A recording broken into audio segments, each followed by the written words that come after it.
like a tube, yeah. And if you compare that to your rubber ducky antenna, so it's like a tube. These can be up to 2 meters long if you get extremely high gain. But we're going to base this on the 15 decibel Yagi antenna. So remember, the diversity was 11, the circular was 8, and the rubber ducky is 2.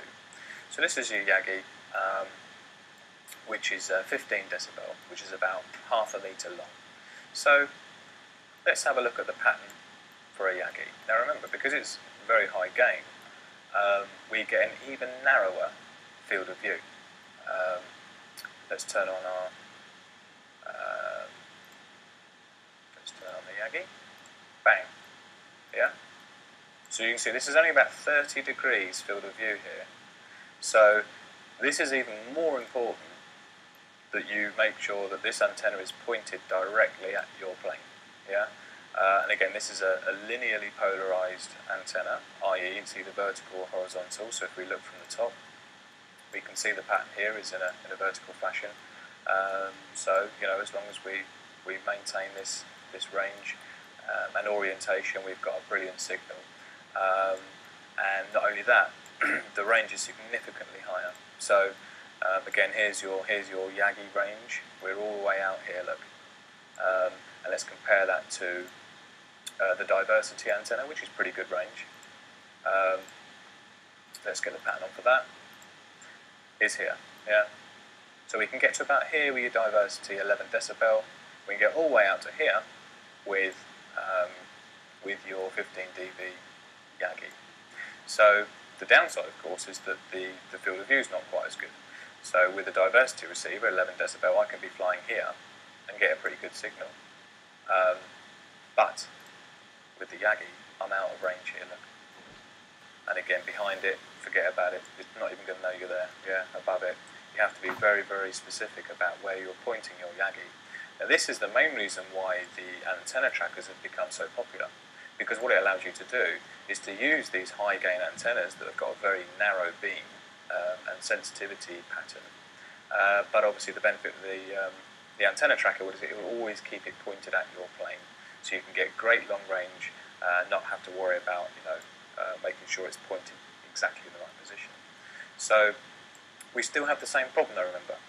We still have the, we've still got the problem of the linearity of it, yeah? It's either vertically or horizontally polarized. So, again, one of the ways we can get around that is to have the best of both worlds. So, for example, we can have our Yagi that's vertically polarized, and we can have another Yagi which is horizontally polarized right next to it. Yeah. So two separate Yagi antennas, just rotated 90 degrees from each other, will give us the same that we had with the diversity antenna, remember, which is a bit more convenient because it's got two antennas built into the same package. One's horizontal, one's vertical. But this assumes that we have two Yagi antennas right next to each other via a diversity receiver, which shares a slightly different orientation of the beam pattern, one horizontal, one vertical. So, this is brilliant because, I mean, no matter where we are in terms of the, the orientation of the plane, even when we're in a hard bank roll, obviously the Yagi that happens to be mounted horizontally is getting that really nice cross-sectional area shared with the transmission of the plane, which in this instance is horizontal. And again, when we return back to forward flight, straight and level, we've got that, we've got the shared, the vertical Yagi is doing all the work.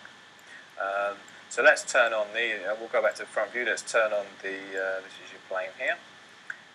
So to compare, we've got the rubber ducky, which gets you to about here.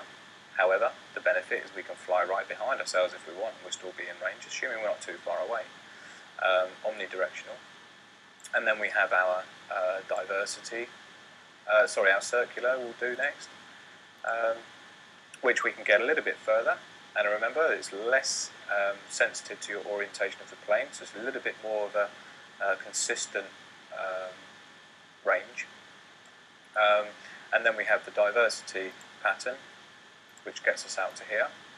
And again, it's a pretty good field of view. It's a nice sort of midway balance. And then we have the Yagis, which will get us all the way out here. Now again, it doesn't really matter whether it's a Yagi or a panel type antenna that's high gain. If you were to take a 15 dB Yagi and a 15 dB patch antenna, yeah, it's going to look pretty much the same.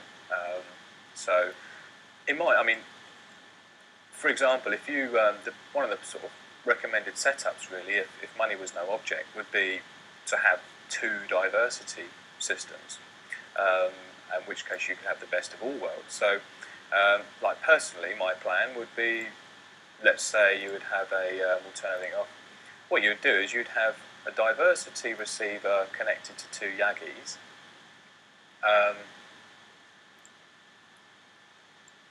Yeah, so you'd have your two Yagis, one's horizontal and one's vertical. In addition to that, you would also perhaps have a circularly polarized antenna, which would allow you to, in the close range flights, when you're coming back into land, you would always have a solid signal, even if you were coming on your final return through some trees, for example. I'm just going to flick back to the front view. So, for example, I've got a diversity receiver, and I also have an oracle connected to a single receiver. So the single receiver would have the circularly polarized 8 dB patch antenna, and the diversity receiver would have the two Yagis with linear polarization diversity, and then both of those two systems connected together via an oracle, which again will look at the best picture and select between the two.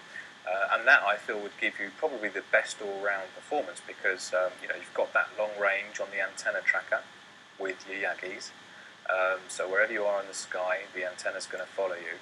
And again, when you come into land, even if you happen to be out of the range of the field of view of the Yagis for a moment, the circular antenna is always going to be giving you maximum reception.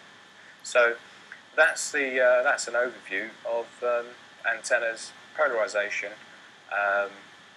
gain and patterns. I hope this video has been helpful to you, and again it's just to help you sort of visualize the concept of the different types of antennas and how they interact, and perhaps give you some idea of perhaps the best setup for your own purposes.